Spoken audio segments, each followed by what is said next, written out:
मिथिला के क्षेत्र में साहित्य जगत के क्षेत्र में एक महिला एक नाम जे एक साधारण परिवार से निकल कर और सोशल मीडिया का सार्थक उपयोग करे और आई लगभग हमरा लगे जे हरेक मैथिल के मोबाइल तक उनकर पहुंच भ चुकल छन।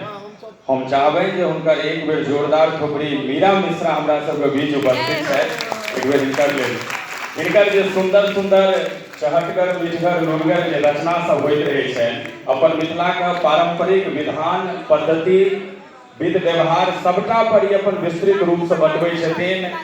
जो बीच में कोनो तीर्थ आगा पाछा भदवा आबै वाला छै तो ओकरो विस्तृत रूप से वर्णन करे। तो हम सब जतऽ भी बाहर जाइ छी तो लोग अनायास सर्च करै छै जे एकटा महिला अहाँ सब चिन्है छियनि कि हुनका हम सब बड फॉलो करै छियनि तऽ की नाम तऽ मीरा मिश्रा गीतकार कऽ। तो हमरा सबके बीच उपस्थित है और अनुपम मुहिम अनुपम डेग जे संस्था है उनका माध्यम से सादर आमंत्रित। तो उनको से हम आग्रह करबे जो उनको प्रस्तुति हम सब मंच से एखन सुनबे और ताहि से पहले जे हमारे म्यूजिशियन टीम है तो उनका आग्रह जे अपन जल्दी अपन साजबाज तैयार करे।